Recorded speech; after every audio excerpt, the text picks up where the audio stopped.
అక్షయ తృతీయ హిందూ సంప్రదాయంలో అత్యంత పవిత్రమైన మరియు ప్రాముఖ్యత కలిగిన రోజు.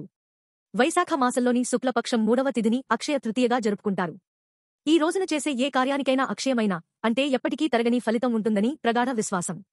అందుకే ఈ రోజుకు అక్షయ తృతీయ అనే పేరు వచ్చింది. ఈ పర్వదినం యొక్క ప్రాముఖ్యత వెనుక అనేక పురాణ కథలు మరియు నమ్మకాలు ఉన్నాయి. యుగారంభం, కృతయుగం, సత్యయుగం ప్రారంభమైంది ఈ అక్షయ తృతీయ రోజునే అని పురాణాలు చెబుతాయి. ధర్మం 4 పాదాలపై నడిచిన యుగమది. విష్ణువు అవతారం, శ్రీ మహావిష్ణువు పరశురాముడిగా అవతరించిన రోజు ఇదే అని చాలామంది విశ్వసిస్తారు. గంగా నది భూమిపైకి, భగీరథుని తపస్సు ఫలితంగా గంగా నది భూలోకానికి దిగివచ్చిన పవిత్రమైన రోజుగా కూడా అక్షయ తృతీయను భావిస్తారు. కుచేలుడికి సంపద, శ్రీకృష్ణుడు తన బాల్య స్నేహితుడైన కుచేలుడికి అక్షయమైన సంపదను అనుగ్రహించిన రోజు ఇదే. లక్ష్మీదేవి ఆగమనం, క్షీరసాగర మథనం తర్వాత లక్ష్మీదేవి మహావిష్ణువును వరించిన రోజు ఇదే అని కొన్ని కథనాలు ప్రచారంలో ఉన్నాయి. ఈ రోజు లక్ష్మీదేవిని పూజించడం వల్ల సిరి సంపదలు లభిస్తాయని నమ్ముతారు. బద్రీనాథ్ ఆలయం ప్రారంభం, చార్ ధామ్లోని బద్రీనాథ్ ఆలయ ద్వారాలు ఈ పవిత్రమైన రోజునే తెరవడం ఆనవాయితీ. అక్షయ తృతీయ రోజు చేయాల్సినవి. అక్షయ తృతీయ నాడు శుభముహూర్తం చూడాల్సిన అవసరం లేదు. ఈ రోజు మొత్తం శుభప్రదమే. ఈ రోజున ఎలాంటి శుభకార్యాలు ప్రారంభించినా అవి విజయవంతంగా పూర్తవుతాయని నమ్మకం. ఈ రోజు ముఖ్యంగా చేయాల్సినవి: దానధర్మాలు. ఈ రోజు దానధర్మాలు చేయడం అత్యంత పుణ్యప్రదం. అన్నదానం, వస్త్రదానం, జలదానం, ఎండాకాలం కాబట్టి నీటితో నింపిన కుండలను దానం చేయడం విశేషం వంటివి చేయడం వల్ల అక్షయ ఫలితాలు లభిస్తాయి.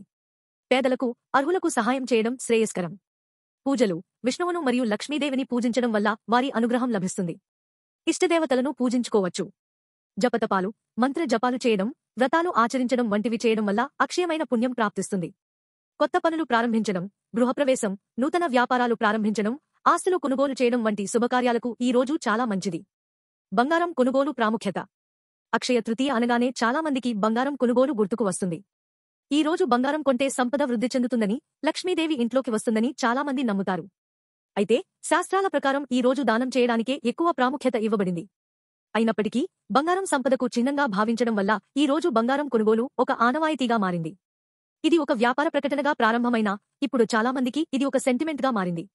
అయితే బంగారం కొనుగోలు చేయలేని వారు తమ శక్తి మేరకు ఇతర వస్తువులను కొనడం లేదా దానధర్మాలు చేయడం ద్వారా కూడా అక్షయ ఫలితాలను పొందవచ్చు. సంక్షిప్తంగా, అక్షయ తృతీయ అనేది ఒక పవిత్రమైన రోజు. ఈ రోజు చేసే మంచి పనులు, దానధర్మాలు, పూజలు మన జీవితంలో అక్షయమైన సంతోషాన్ని, శ్రేయస్సును, పుణ్యాన్ని అందిస్తాయి అని హిందూ ధర్మం బోధిస్తుంది.